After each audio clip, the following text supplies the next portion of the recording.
The little girl who spent hours in the library never imagined she'd become the voice for 300,000 dead.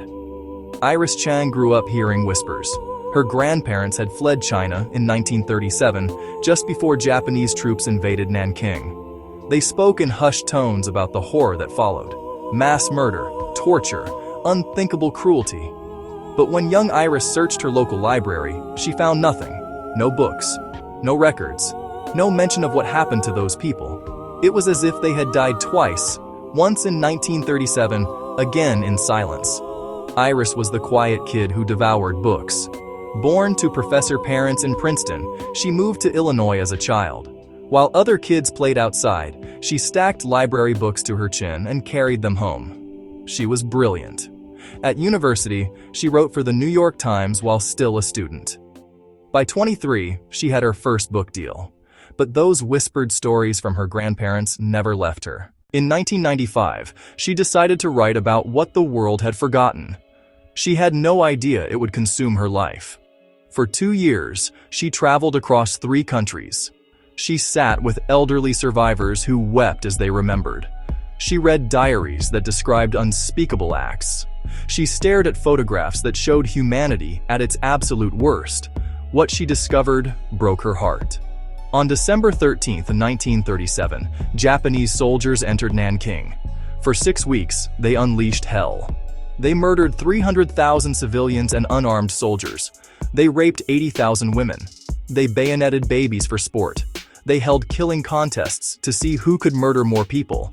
They turned a city into a slaughterhouse. One discovery stunned even Iris. She found the diary of John Rabe, a German businessman who witnessed everything. The twist: Rabe was a Nazi who wore a swastika armband. Yet this Nazi became known as the living Buddha of Nanking because he saved thousands of Chinese lives. Even a Nazi was horrified by what the Japanese did. The research destroyed Iris emotionally. She called her old professor one day and cried for an hour. "I don't know how I can go on," she sobbed, knowing that human nature is capable of such cruelty. But she kept going, because someone had to tell their story. The Rape of Nanking hit bookstores in 1997. The world finally learned the truth. The book shot to the bestseller list. It sold hundreds of thousands of copies. It was translated into dozens of languages. For the first time, the victims had a voice. But truth comes with a price. Japanese ultranationalist groups attacked Iris viciously. They called her a liar. They sent her anonymous letters with bullets inside. They tried to destroy her reputation. The threats terrified her. But she kept speaking. She appeared on TV confronting Japanese officials. She demanded apologies for the victims. She gave speech after speech. She was exhausted, but she felt she owed it to the dead. Meanwhile, Iris and her husband Brett desperately wanted children. But Iris had a chromosomal condition that caused multiple miscarriages. The fertility treatments pumped her full of hormones that can trigger mood swings. Finally, they used a surrogate. Their son Christopher was born in 2002. Iris worried constantly about him. When he was diagnosed with mild autism, she blamed herself. In 2003, she published another book about Chinese American history, another brutal publicity tour, another dive into stories of suffering and discrimination. Then she started researching her next project, the Bataan Death March of 1942, when Japanese forces tortured 90,000 American and Filipino prisoners. Once again, she was swimming in accounts of torture and death. In early 2004, Iris did 20 cities in 31 days promoting her book. When she came home, her friends noticed something different. Simple tasks like depositing a check suddenly became impossible. That August, while interviewing Bataan survivors in Kentucky, Iris snapped. She hadn't slept in 4 days. She wasn't eating. A veteran helping with her research realized she was having a breakdown. They hospitalized her for 3 days.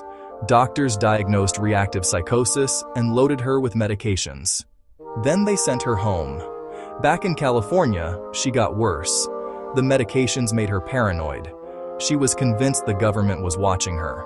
In September, she checked into a hotel with sleeping pills and vodka, planning to end it all. But she came home instead. In October, a psychiatrist diagnosed bipolar disorder. more medications. Her parents moved in to help care for her and little Christopher. But Iris was drowning. The images from her research haunted her. The testimonies of torture victims echoed in her mind.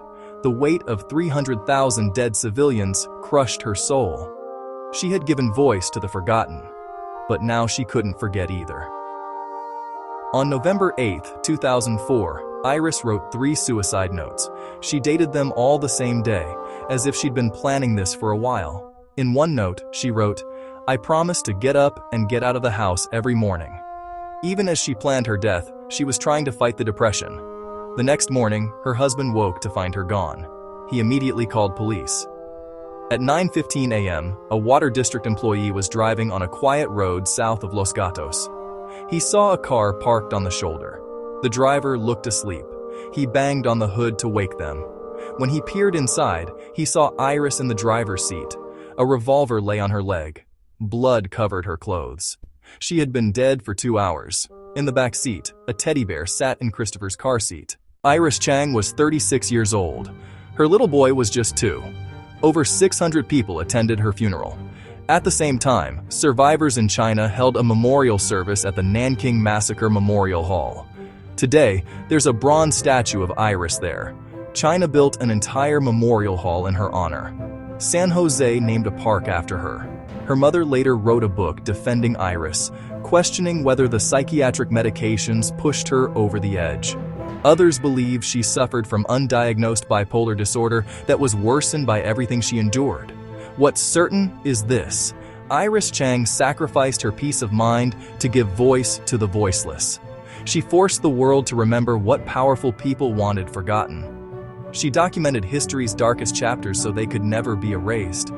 She succeeded beyond measure. Millions now know about Nanking because of her. But empathy has a cost. Bearing witness takes a toll. Iris absorbed the pain of every survivor she interviewed. She carried the weight of every victim she wrote about.